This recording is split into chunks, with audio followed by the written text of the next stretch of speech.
Joseph Johnson, Senior Consultant of Strategic Initiatives at TVA. Thanks so much for joining me. It's great to see you. Yeah, thanks for having me. Really excited to have this conversation. One I've been egging you on to do for quite some time because I want to drill into innovation and how TVA thinks of innovation. And we know, federally established, you serve a critical role, rural territories. I don't know that TVA has historically always been thought of as being super forward-looking and innovative. But behind the scenes, you guys are doing some really cool things. And I think, we'll dive into the partnership with OATI on DERMS and some other items. But frame that for me, how you guys think about innovation. So when I think about innovation in the Tennessee Valley Authority, I go back to the TVA Act of 1933, where we were set up as a mission to serve the people of the valley. What that looks like today is called the 3 E's: energy, economic development, and environmental stewardship. Each one of these, we are an innovative leader within the industry. So if we take the environmental, the Tennessee River was quite unruly before the Congressional Act. TVA came in and built hydroelectric dams, diversifying our generation portfolio. And we have one of the state-of-the-art systems for river forecasting.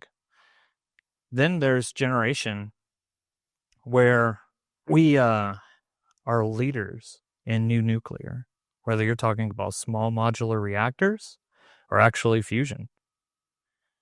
And then if you talk about the bulk electric system, the grid itself, we're looking at GITS technology and advanced conductors to enable flexibility with operations.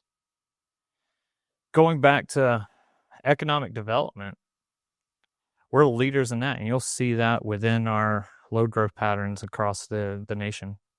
That team is a testament to their work and the utility behind it. Now, today, we're talking about DERMS, right? We have one of the largest demand for response portfolios in the nation for any utility.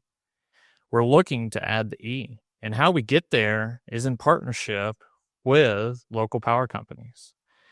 That's a colloquial term for the distribution utilities. And it goes back to what we did in the Congressional Act, where we partnered with these distribution utilities, the local power companies, to enable reliable power. Before, municipal systems had their own island and grids.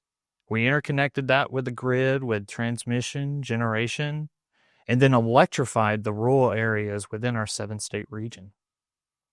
That partnership continues today. In my group, the Strategic Initiatives, we call that Valley Vision, where we bring TVA stakeholders in and LPC stakeholders in and talk about what the future looks like. It is enable centralized demand response programs of 1,700 megawatts. And now we're starting to get into the meat of the product, what the industry is interested in, and adding the E to DRMS, DERMS. And when you think about TVA too, you mentioned the impact and the origin story, which is super important. Now we know something like 10 million customers that you sit above as that kind of umbrella GNT. And I think, in the context of DERMS, which you've called out a couple of times, we often think about that end distribution utility, but there's this whole, pathway that an electron has to travel across in order to engage and, dynamically respond to the needs of an end customer. And then additionally, you're dealing with a suite of C&I customers, large C&I customers and load growth in that region that is remarkable. So I imagine that, utilizing the most advanced tools you can is critically important. So you talked about adding the E to DRMS, so demand response management system, then going to the big boy, the DERMS, the distributed energy resource management system. Where does that journey begin and why? What was the reason for the step up? So we started looking at alternative solutions just due to the pressure we had. So we had a large amount of load growth in the area. We're looking at how would we traditionally mitigate that, and then what are the alternatives. One of those is going to be demand response. So A few years back, if you look retroactively, we had about 4 programs or so. They looked like dispatchable voltage regulation, interruptible products, and they were very straightforward. And so was the technology behind the DRMS. We had a legacy DRMS that we built in-house. It enabled the balancing authority, the power traders, those operators to dispatch it. But it did have some functionality requirements as we started to grow this portfolio. We started to say, okay, this is where we're at today. This is some of the challenges we have. Some of that might look like transparency. So we have to be transparent to the end use customers. We have to be transparent with our local power company partners. That transparency can look like, oh, when do we plan on dispatching it? What was the performance that was requested? How many hours are still available so they can plan around so that we're integrating our operations? That can look like contract management. That's a huge challenge that we're trying to tackle currently. As we get more resources, it's not like the centralized solution anymore where it's 1,000 megawatt solution.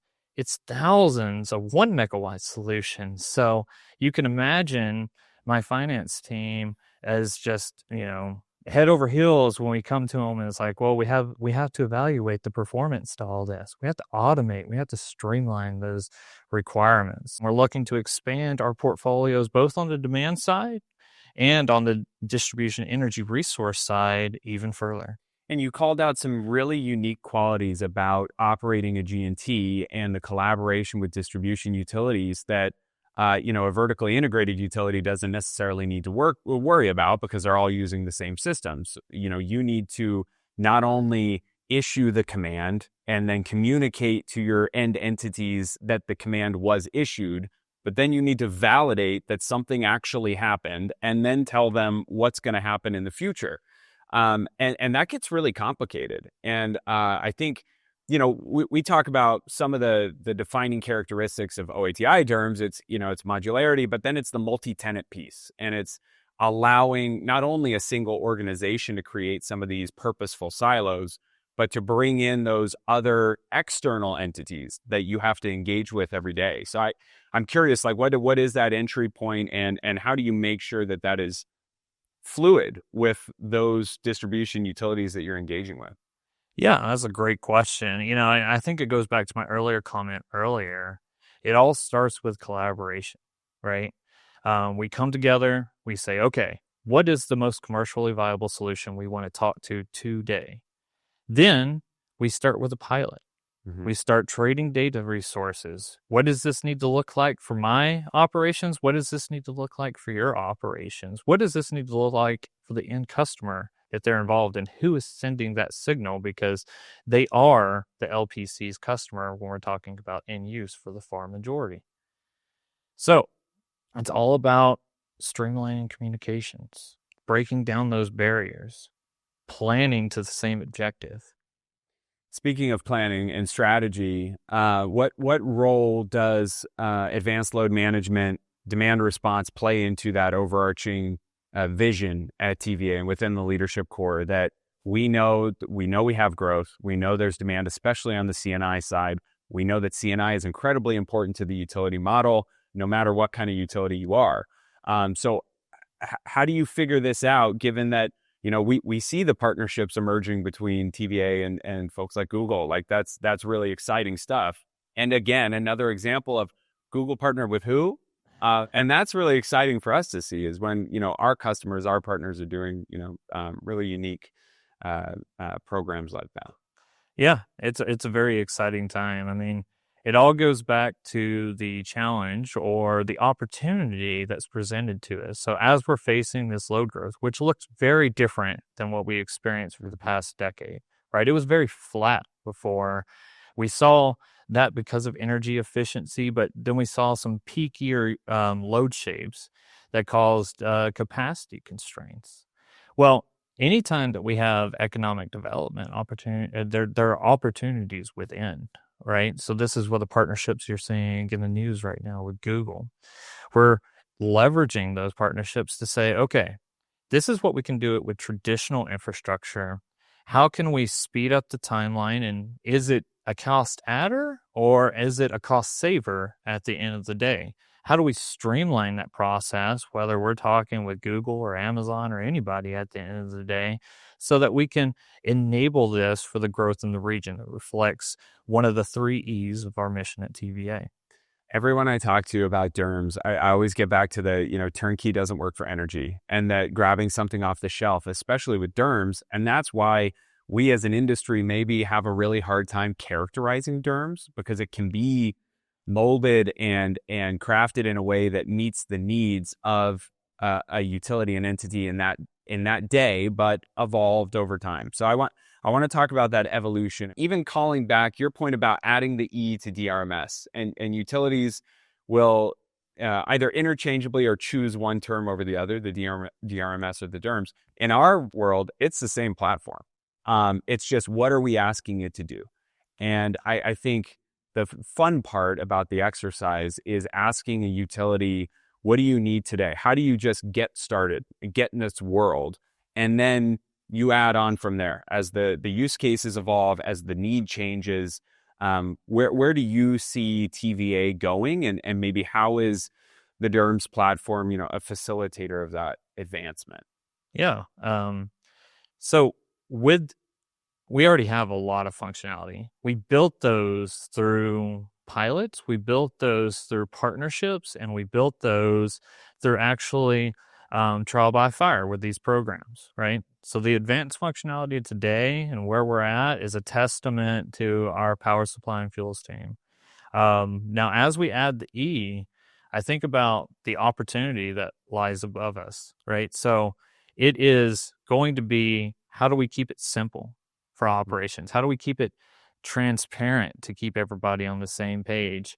And within that, how do we enable flexibility? Because not everybody's going to be the same. Google's going to be different than Amazon, right? And then I think about, everything with these advanced capabilities might put additional burden on our traditional workforce. So how do we streamline some of that capability? We're looking at, automation, because DERMS is not one that you just click a button and you dispatch. It's collecting data. It's doing performance verification. It really looks like, to your point earlier, can be molded to whatever your needs are, and TVA is very unique. So how can we automate some of those solutions that could benefit the existing teams? And then the last, I think everything I talked about today was modeled around capacity needs. I talked about that with the DRMS system. I talked about that with the transmission system. But there is additional value out there, right? Those are called ancillary services for a lot of it. So frequency, voltage control. There's locational value on the transmission grid to relieve congestion. How do we advance the capabilities to obtain that value so that we're serving the people better? It's a message we've been playing around with too, is the meters to markets. Like, you have to capture the full picture. And, we collectively have bemoaned the silos that plague our industry. They're well defined, so we don't need to get into that. But I think the great opportunity with DERMS seems to be that there's a natural breaking down of those barriers because of all of the different segments that are touched over the course of just operating one of those platforms. Like the teams that you bring, your strategic initiatives in business development. Well, there's markets people, there's operational people that So I think that's really compelling too. Yeah, absolutely. It's all about enabling those teams. I mean, the people I'm here today with at the conference, I was talking to them earlier today, is like, I will never take this forward. It's all about what your needs are, how we can mitigate challenges or find opportunities within by advancing these capabilities for the people of the valley. Like, that's what we're, public power, the munis and cooperatives of the local power company communities, public power. So it's all mission for them. And we call that at TVA, building tomorrow together. Joseph Johnson, TVA, thanks so much for joining me. It was great to see you. Yeah. Thanks, John.